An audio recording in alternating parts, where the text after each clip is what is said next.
Jakarta 29 Desember 95. Assalamualaikum warahmatullahi wabarakatuh. Alhamdulillah wassalatu wassalamu ala rasulillah wa ala alihi wa sahbihi wa ala amma ba'du. Ibu-ibu dan bapak sekalian, ya, terima kasih atas kehormatan ini, dan saya juga mohon maaf karena yang dulu meleset. Kadang-kadang kita ini tidak menguasai diri kita sendiri. Tapi alhamdulillah pada sore hari ini bisa kita lakukan pertemuan ini. Saya dibilangin oleh Bapak Fernanto agar supaya mencoba bicara tentang the forgotten truth. Soal kebenaran yang terlupakan. Tapi itu badan halus pada manusia, badan halus pada manusia. Oke. Jadi badan halus pada manusia. Forgotten Truth itu judul sebuah buku oleh Huston Smith, yang juga menulis buku tentang agama-agama di dunia, The Religions of the World, yang bagiannya mengenai Islam itu sangat baik, sehingga saya pernah di California di Berkeley ketemu dengan beberapa profesor yang lain. Kita mengatakan bahwa Huston Smith ini adalah seorang apologet Islam, seorang pembela Islam gitu. Karena dalam keterangan mengenai agama Islam itu disebutkan inilah agama yang masih vital sekali. Kalau agama-agama yang lain itu sudah kelihatan kira-kira akan punah gitu, maka Islam justru menunjukkan vitalitasnya. Kemudian dia membuat suatu penilaian bahwa misalnya tingkat pertumbuhan agama Islam di negeri-negeri seperti Afrika misalnya itu adalah 10 kali lipat daripada tingkat pertumbuhan Kristen. Ini tentu barangkali tidak terlalu mengejutkan bagi kita kalau kita tidak tahu bahwa sebetulnya kegiatan misionaris Kristen di Afrika itu luar biasa aktifnya, dengan pengerahan dana dan daya yang juga luar biasa, apalagi secara geografis dekat dengan Eropa. Kemudian juga dia misalnya memberikan kata pengantar pada ensiklopedia Islam oleh Hannah Kassis itu, seorang sarjana wanita, yang ensiklopedia singkat ini juga bagus sekali, efektif, dan pengantar dari Huston Smith ini juga sangat simpatik. Nah, berdasarkan itu, maka kita membaca buku-bukunya yang berkenaan dengan masalah agama itu, meskipun dia tidak pernah menyatakan siapa dia dalam arti agamanya, tapi dia adalah seorang yang percaya kepada spiritualitas. Mungkin ada sedikit subversi di sini, karena ada yang mencoba membedakan antara spiritualitas dengan spiritualisme. Spiritualism it's not always positive, karena kadang-kadang itu berujung pada exorcism, kepada paham-paham khusus dan sebagainya. Tapi spiritualitas adalah justru merupakan inti dari agama. Tadi kami berjumat mendengarkan khutbah yang lumayan bagus, mengutip sebuah hadis yang sebetulnya terkenal sekali hadis itu. Jadi kalau saya ulangi lagi khutbah tadi itu, hadis itu menceritakan bahwa tidak seperti biasanya ada 3 hari berturut-turut Nabi itu tidak segera memulai ceramahnya, kira-kira begitu, di masjidnya di waktu pagi itu, padahal orang sudah berkumpul. Kemudian ketika Nabi lihat bahwa orang-orang ini gelisah, dia mengatakan akan segera masuk masjid ini orang yang bakal masuk surga. Walaupun mengkanat min ahli jannah, dia bilang gitu. Akan segera masuk seseorang yang bakal masuk surga. Dan setelah diucapkan begitu, ternyata memang ada orang masuk. It's not very impossible dia itu. Ya. Akhirnya Nabi memulai ceramahnya. Hari kedua terjadi begitu, hari ketiga terjadi begitu. Sebenarnya hadis ini terkenal sekali di kalangan sufi. Lalu ada seseorang yang penasaran karena yang dilihat itu orang-orang itu juga gitu. Lalu diikuti, setelah pulang diikuti. Ya ternyata memang dia adalah orang yang sangat sederhana. Rumahnya katanya di gua, sebenarnya di Arabia tidak ada gua, mungkin ya rumah yang sangat sederhana gitu. Dan setelah dia masuk rumah, kemudian orang mengikuti ini yang penasaran ini juga ikut masuk, dan si orang tersebut menjadi kaget, tidak ada orang mengikuti gitu. Ditanya mengapa, ya saya penasaran karena Anda ini rupanya oleh Nabi sudah 3 kali disebut sebagai orang yang bakal masuk surga. Apa sih yang Anda lakukan? Padahal di depan Nabi itu kan ada Abu Bakar, Umar, Utsman, para sahabat yang besar-besar itu. Jawabnya, ya saya memang tidak seperti mereka. Tentu saya tidak bisa bersedekah banyak, tidak bisa membaca Yasin atau salat banyak-banyak. Ya lalu apa yang dilakukan? Nah nggak tahu. Sebetulnya hadisnya tidak persis seperti yang dikatakan oleh hadis. Ya, lebih orang itu dalam hadis lebih digambarkan lebih tawadu. Ya saya nggak tahu lah. Ya kira-kira yang saya tahu saya lakukan itu begini. Saya itu punya kebiasaan kalau ada orang mendapatkan nikmat karunia, itu saya ikut bersyukur. Malahan saya sempatkan berdua, mudah-mudahan nikmatnya itu lebih dibesarkan oleh Allah SWT. Kemudian nanti kalau ada orang memberikan pertolongan, saya ikut menolong. Dan dan kemudian mohonkan ampunan dosa. Yang sebetulnya itu adalah trik manusiaan. Jadi suatu identifikasi antara ego dengan super ego, seperti itu. Jadi leburnya seorang pribadi dalam suatu kemanusiaan universal. Yang kalau kita kembalikan kepada Quran,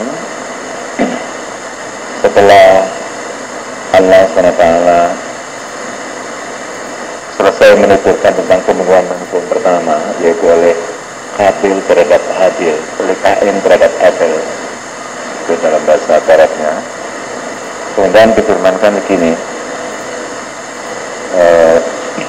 Yamin Azizali berkatnya ala Bani Israel. Oleh karena itu, yang berdasarkan cerita itu, maka kami terbitkan melalui Bani Israel annahu man qatala nafsan bighairi nafsin aw fasada fil ardh faka'annama qatala an-nasa jami'an.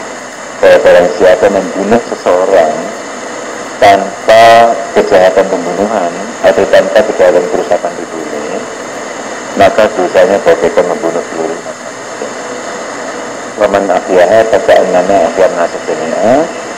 Dan barang siapa menolong hidup satu orang, maka pahalanya itu bagaikan menolong seluruh umat manusia. Jadi masing-masing individu itu nilainya sama dengan kemanusiaan universal. Ini yang sebetulnya melahirkan amal saleh itu. Dan amal saleh itu yang kalau kita taruh lagi kepada ajaran agama kita yang sudah kita tahu bersama, itu adalah konsekuensi dari iman. Yang iman itu harus melahirkan amal saleh. Nah, jadi yang digambarkan dalam hadis mengenai ahli surga itu ialah orang yang mempunyai rasa kemanusiaan yang tinggi-tingginya. Sahabatun minan nas itu. Nah, sebetulnya yang disebut bahagia itu adalah demikian ini, yaitu bahwa sesuatu yang cocok dengan kedirian kita, menolong orang lain itu cocok dengan kedirian kita. Sebetulnya kalau kita mendengar orang mendapatkan keberuntungan, kemudian kita merasa tidak enak karena cemburu atau iri hati, itu sebenarnya tidak cocok dengan kedirian kita. Itu sesuatu yang datang dari luar. Yang ada dalam diri kita itu adalah rasa kemanusiaan yang kita bagi kepada semuanya, dan itu yang kita nyatakan dalam salam, dalam assalamualaikum. Oleh karena itu orang yang berbuat baik itu akan mendapatkan kebahagiaan. Memang dalam bahasa agama yang lebih sederhana itu ada konsep pahala. Jadi kita berbuat baik dan Allah memberikan pahala. Jadi seolah-olah ada transaksi antara kita dengan Tuhan. Dan etos-etos dalam Quran itu memang kebanyakan itu etos dagang, karena masyarakat Mekah itu masyarakat dagang. Karena itu lalu ada perdagangan, misalnya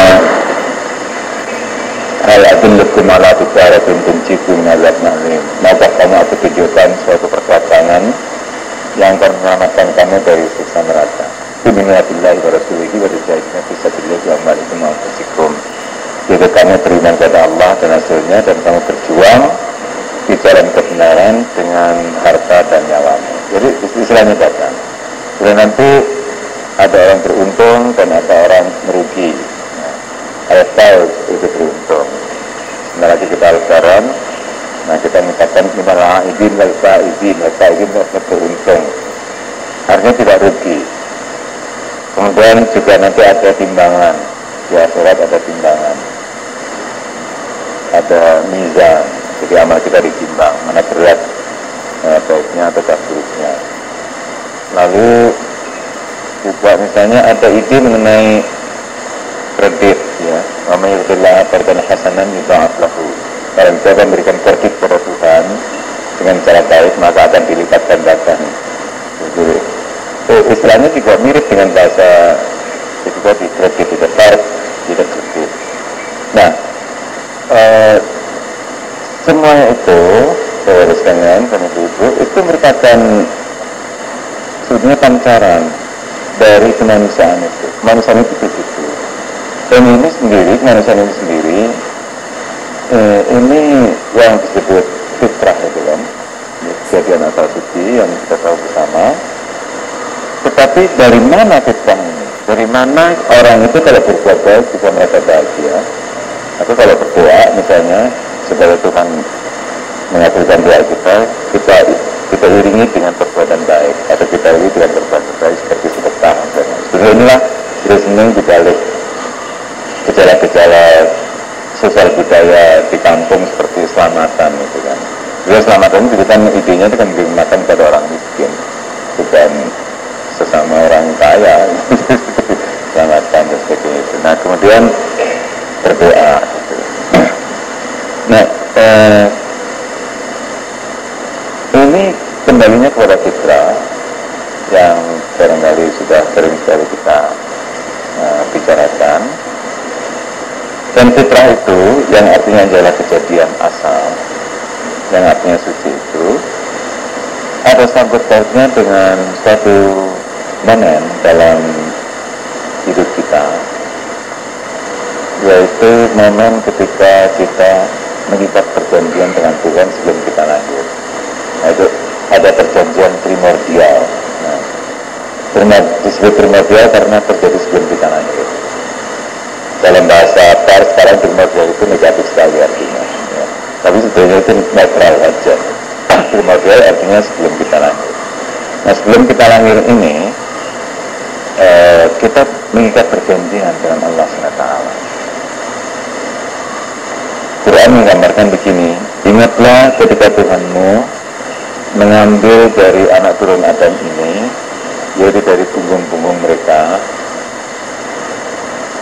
keturunannya, lalu memanggil mereka itu dan meminta kesaksian, bukankah aku ini Tuhanmu, bukankah aku ini Rabb, Rabbun. Rabbun itu sedikit beda pengertiannya dengan Allah. Kalau al-ilah, Allah itu artinya yang berhak disembah. Tapi Rabb itu yang memperhatikan kita, sustainer, Lord. Karena itu dalam bahasa Arab, tuan rumah itu Rabbul Bait. Rabbul Bait. Nah, jadi waktu itu kita diminta kesaksian oleh Tuhan, bukankah aku ini Rabbmu, yaitu yang memberikan kenikmatan kepada kamu, memberikan kebahagiaan, memperhatikan kamu, melindungi kamu, dan sebagainya. Semuanya tercakup dalam perkataan Rabb. Seperti Alhamdulillah Rabbil Alamin itu. Qalu bala syahidna. Semua arwah waktu itu menjawab, ya, kami bersaksi. Antakulu yana qiyamati inna kunan hadza ghafilin. Karena itu jangan sampai nanti pada hari kiamat kamu mengatakan kita lupa ini semuanya. Lupa akan perjanjian itu. Jadi ada perjanjian primordial dengan Tuhan. Nah, perjanjian primordial ini terjadi pada waktu kita masih ada dalam alam rohani. Oleh karena itu, setelah kita lahir dan kita menjadi manusia dan tumbuh dalam alam fisik, ya dengan sendirinya kita lupa. Sebenarnya bukan lupa, melainkan pengalaman mengikat perjanjian itu tidak ada dalam level kesadaran kita, tapi ada di bawah sadar yang jauh sekali, yang mendalam sekali, dan lebih mendalam daripada bawah sadar psikologis, psychological subconsciousness. Itu seperti yang digarap oleh para ahli psikoanalisa seperti Freud dan sebagainya, itu lebih mendalam itu. Nah, itu apa namanya yang juga diterangkan oleh Christian Smith seperti itu. Sedangkan jadi lalu begini, sedangkan hal-hal yang bersifat psikologis saja jauh lebih banyak yang ada di bawah sadar daripada yang di atas sadar, apalagi yang bersifat spiritual begitu, apalagi yang bersifat rohani. Saya kira kita mengetahui dari para ahli psikologi bahwa yang secara psikologis kita sadari itu kan hanya ujung dari sebuah, ibaratnya gunung es kan, the tip of an iceberg. Itu yang kita sadari. Tapi yang di bawah sadar ini, yang jauh lebih besar, adalah jauh lebih besar, dan karena itu juga jauh lebih banyak pengaruhnya kepada kehidupan kita. Oke. Ya, saya tidak perlu terlalu jauh menjadi Freudian di sini karena saya memang bukan ahlinya. Tapi dalam bacaan-bacaan yang bisa saya pahami, memang banyak sekali hidup kita sehari-hari ini yang lebih ditentukan oleh bawah sadar daripada atas sadar. Misalnya kalau kita berjalan di semak-semak dan kemudian ada sebatang kayu melintang, kita pasti reaksi kita berhenti dan waspada, karena ada dikte dari bawah sadar kita bahwa ini mungkin ular. Ya. Juga bayangkan kalau itu reaksi itu harus menunggu sadar, akan terlambat. Banyak sekali. Ya seperti nyetir mobil, itu memang mula-mula itu dilakukan dengan sadar karena kita belum bisa. Tapi lama-kelamaan itu bawah sadar, semuanya bawah sadar. Jadi alam bawah sadar ini jauh lebih menentukan daripada alam sadar. Hampir seluruh tingkah laku kita sehari-hari lebih banyak ditentukan oleh alam sadar daripada alam bawah sadar daripada alam sadar. Maksud saya ibu saudara sekalian, maka demikian pula hal-hal yang lebih mendalam dari alam bawah sadar, yaitu alam rohani, itu jauh lebih menentukan sebetulnya itu. Jauh lebih menentukan karena itu mempengaruhi hidup kita. Seperti perasaan bahagia dan tidak bahagia, itu sebetulnya bukan perasaan psikologis, tetapi ada masalah spiritual, masalah rohani. Nah,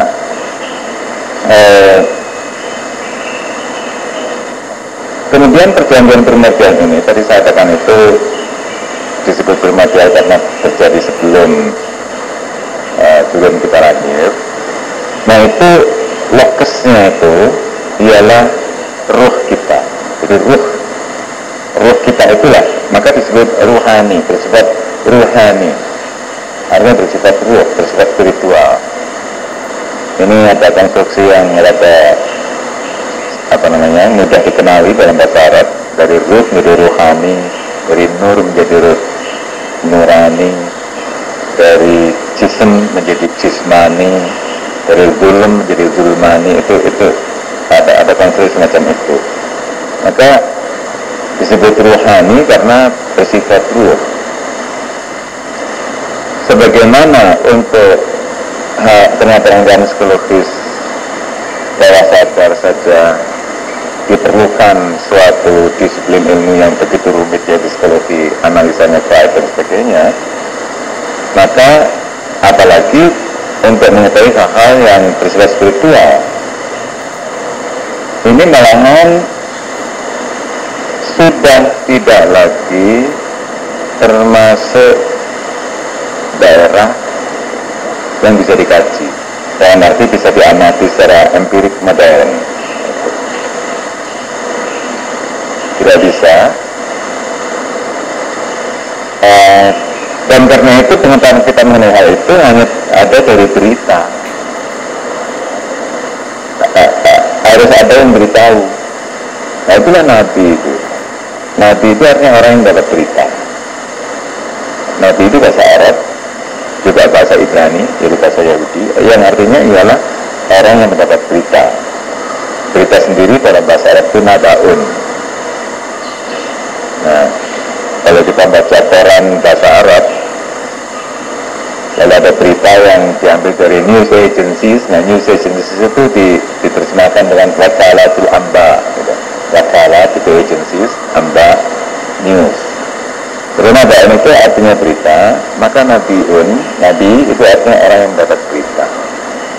Kita tidak bisa mengetahui alam rohani kecuali dengan adanya berita itu. Nah, inilah sebetulnya salah satu makna dari ghaib. Ketika Quran menyebut dirinya sebagai petunjuk bagi orang yang bertakwa, yaitu ayat pertama surat Al-Baqarah, Alif Lam Mim zalikal kitabul la raiba fihi hudan lil muttaqin alladzina yu'minuna bil ghaib. Alif Lam Mim inilah kitab yang tiada keraguan di dalamnya, sebagai petunjuk bagi orang yang bertakwa. Cirinya yang pertama ialah yaitu mereka yang percaya kepada yang gaib. Nah, yang gaib itu artinya yang tidak bisa kita ketahui melalui usaha kita sendiri, melalui indera kita. Banyak sekali, termasuk misalnya kehidupan setelah mati, surga, neraka, atau kalau tidak kita sebutkan neraka ya bahagia dan sengsara setelah kematian dan sebagainya, itu sebenarnya tidak bisa diketahui secara empirik. Itu hanya kita ketahui melalui berita.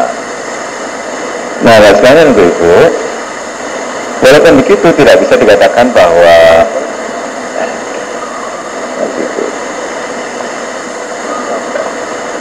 tidak bisa dikatakan bahwa apa itu namanya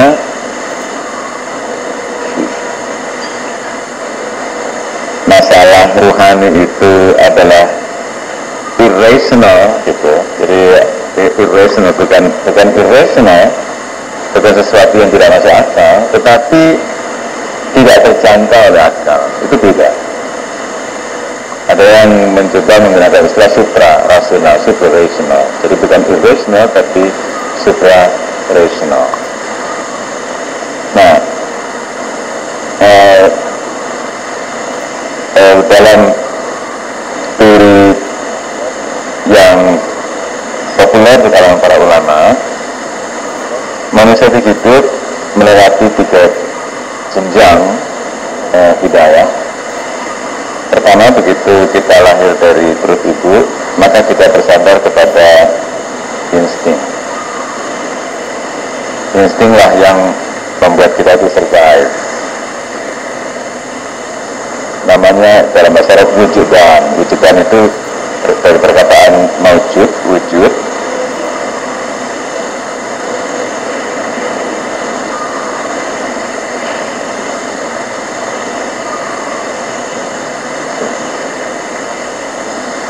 wujudan itu dari kataan wujud. Jadi wujudan artinya sesuatu yang sudah ada pada diri kita.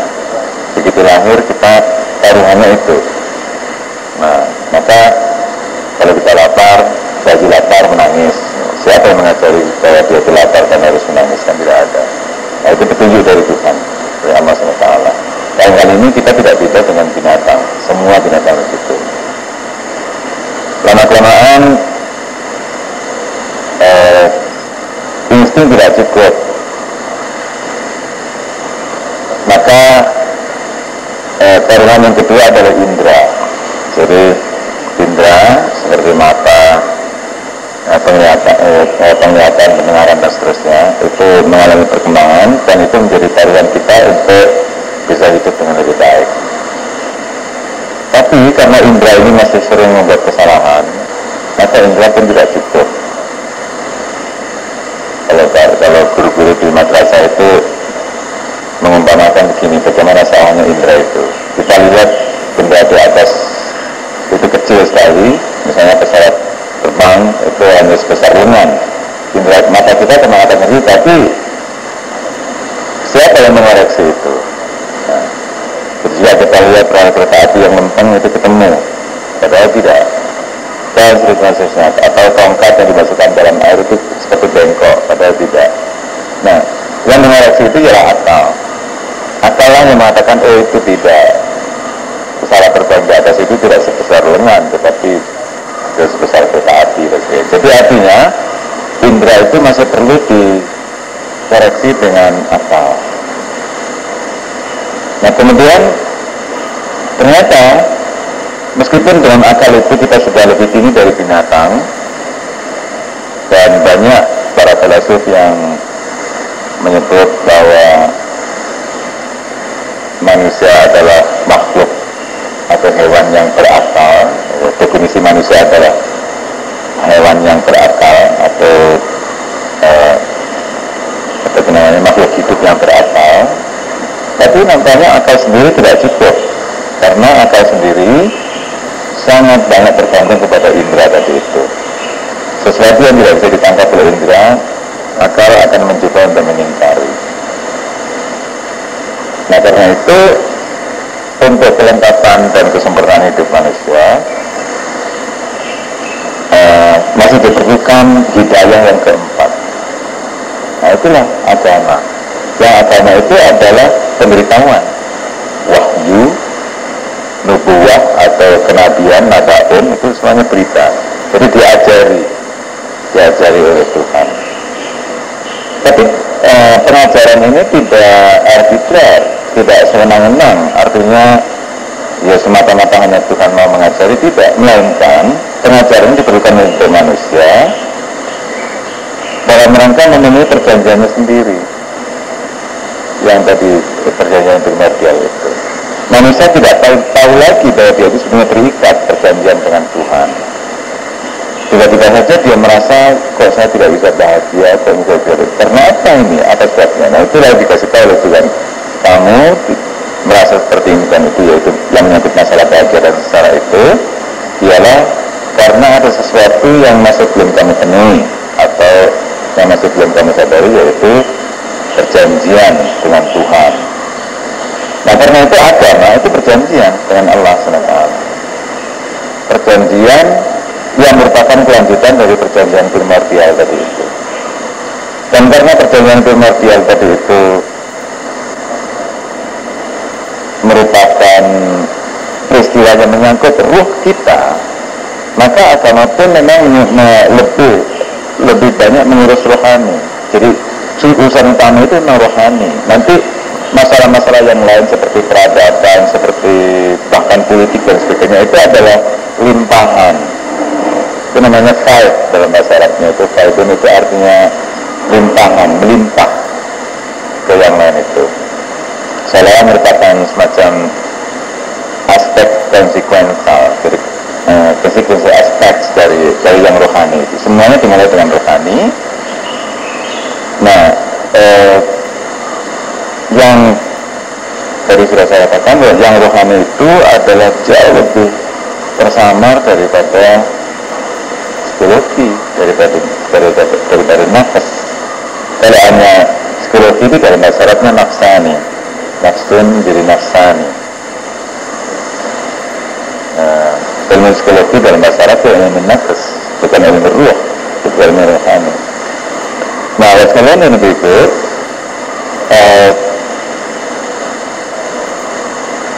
sekarang kita tahu bahwa dalam Quran itu ada satu ilustrasi bahwa ruh itu datang dari Tuhan.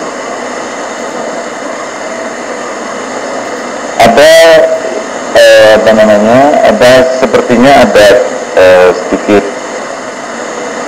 kesalahan kalau memahami ruh itu. Ruh itu bukan yang membuat kita itu hidup. Yang membuat kita itu hidup itu ya hayatun, hayah.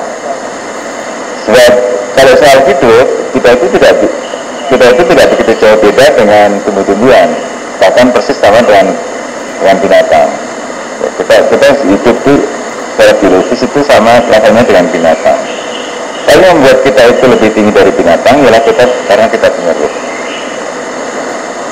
Nah, karena ruh ini adalah lokasi dari perjanjian primordial kita dengan Tuhan tadi itu, maka di situ juga lokasi atau lokus dari masalah bahagia dan sengsara. Jadi saya sebut bahwa agama itu perjanjian kita dengan Tuhan. Ini yang banyak sekali disebut dalam Quran. Istilahnya itu ahdun. Jadi ahdun wa aufu bi ahdillahi ufi bi ahdikum, misalnya ahdun begini,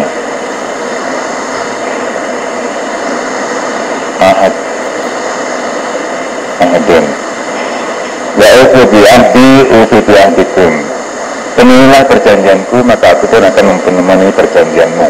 Itu Tuhan berfirman kepada kita begitu.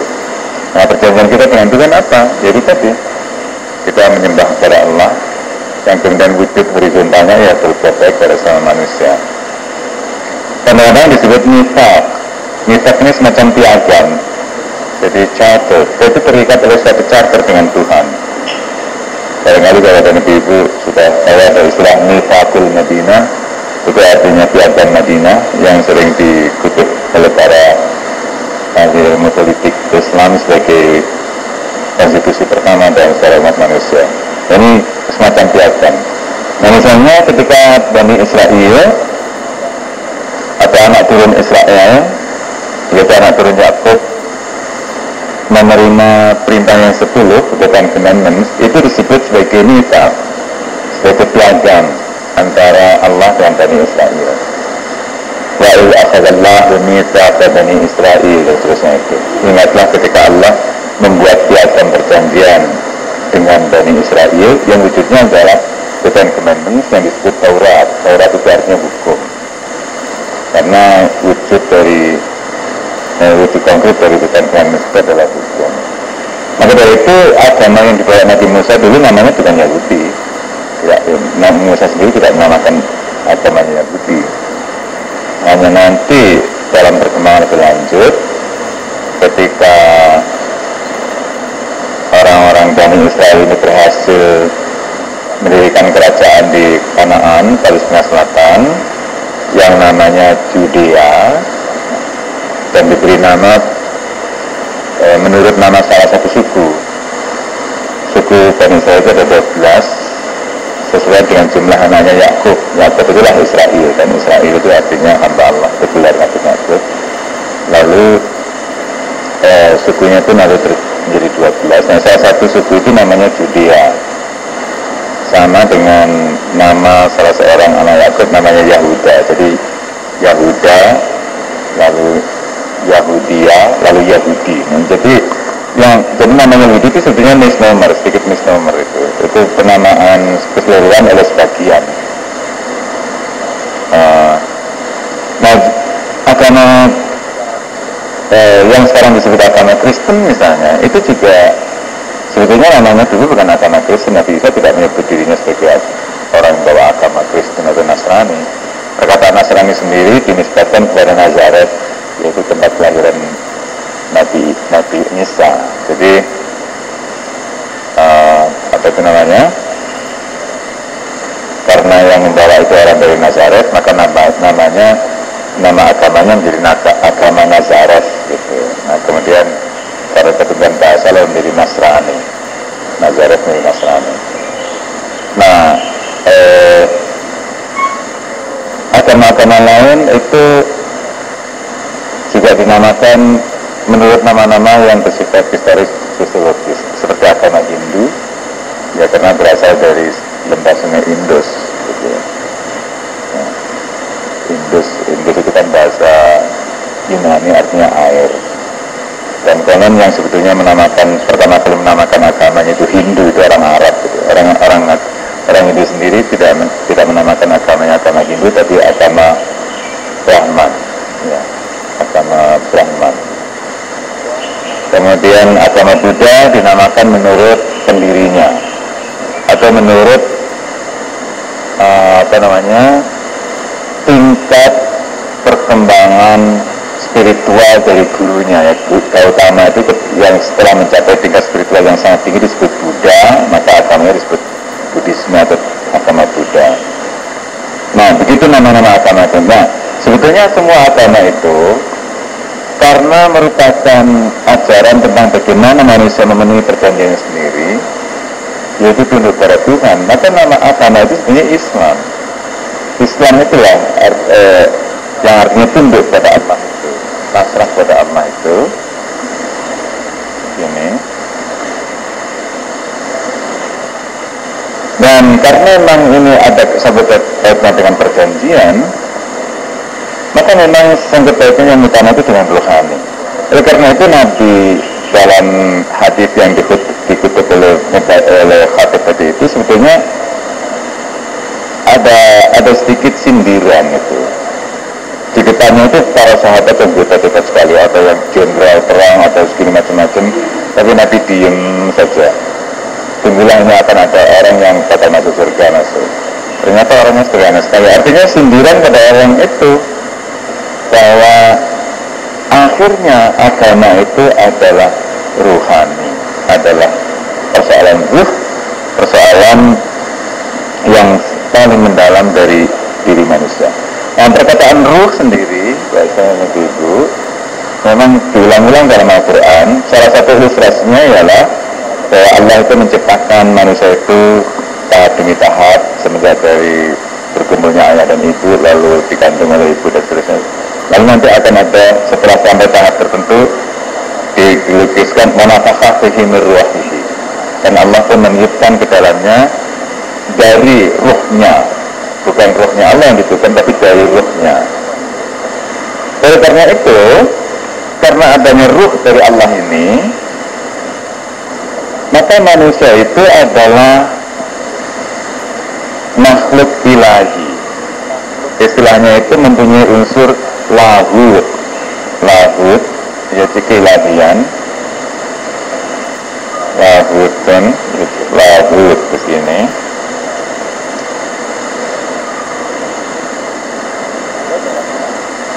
Ada dalam lahutun, Pak. Yang hak terus wawu, terus sukun, terus tak. Ya, lahut. Oke, lahut.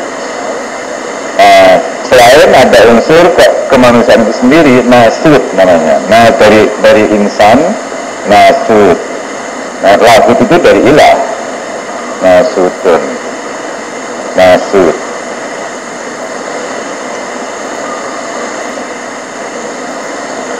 Jadi manusia itu sebetulnya terdiri dari dua unsur. Ada unsur lahutnya, karena ruhnya itu datang dari Allah langsung.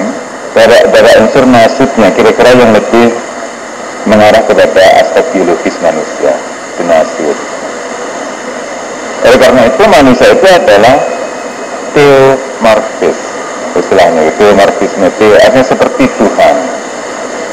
Maka kalau Quran menyebut manusia itu adalah makhluk Tuhan yang tertinggi, atau salah insana biasanya takwim. Kalau Bible menyebut Tuhan itu diciptakan menurut gambar, manusia itu diciptakan menurut gambar Tuhan. is created upon the image of God. Ya dulu ketika orang tidak begitu berkembang cara berpikirnya, dikira ya jasad manusia itu seperti Tuhan, jadi Tuhan itu lalu menjadi seperti manusia. Jadi kalau manusia itu adalah theomorphis seperti Tuhan, nah penggambaran Tuhan seperti manusia menjadi anthropomorphis, jadi Tuhan menjadi seperti manusia. Kita tidak diizinkan menggambarkan Tuhan seperti manusia. Nah, yang dimaksud bahwa manusia itu diciptakan menurut gambar Tuhan itu ialah adanya sesuatu yang berasal dari Tuhan, itu lahir, yang membuat manusia itu bisa mencapai tingkat ketinggian yang sangat jauh. Nah, hari-hari ini kita peringati Isra Mi'raj. Peristiwa Isra Mi'raj itu puncaknya ialah ketika Nabi sampai ke Sidratul Muntaha.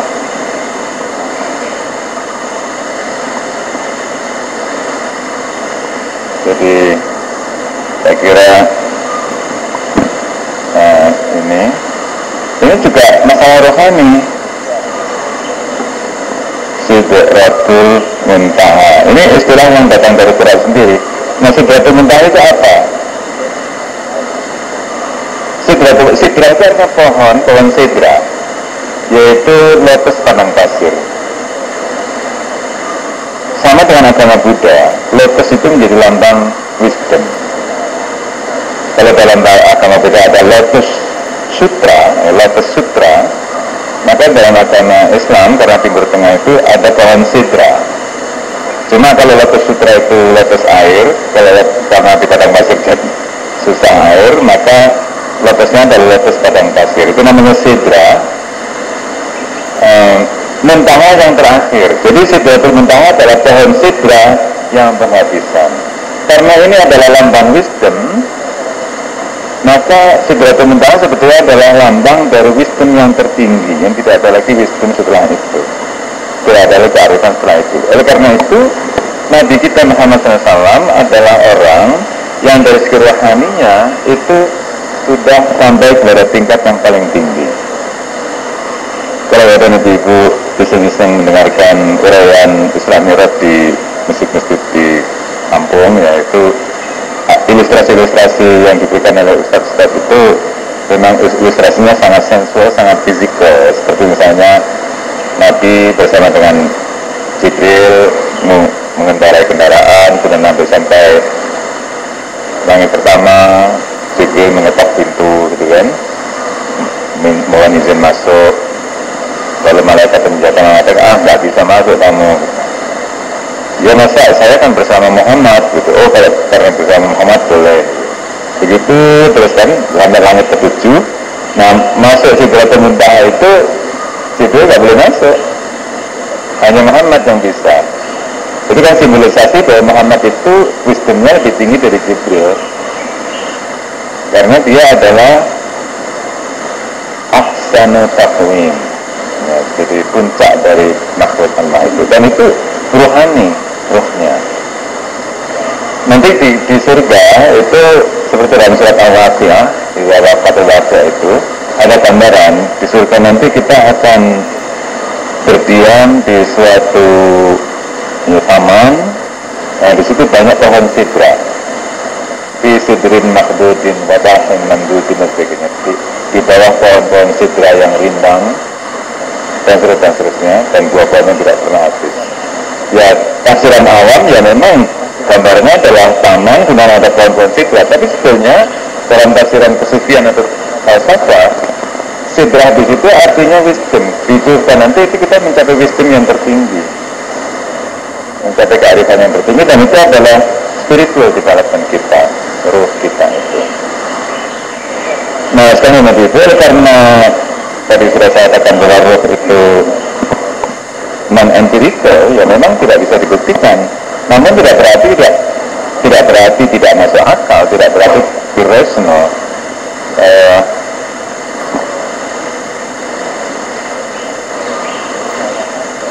Jadi saya katakan bahwa tingkat pertama itu insting, dalam bahasa Arabnya wujudan. kehidupan, jadi sesuatu yang ada pada kita. Dan yang kedua itu indra,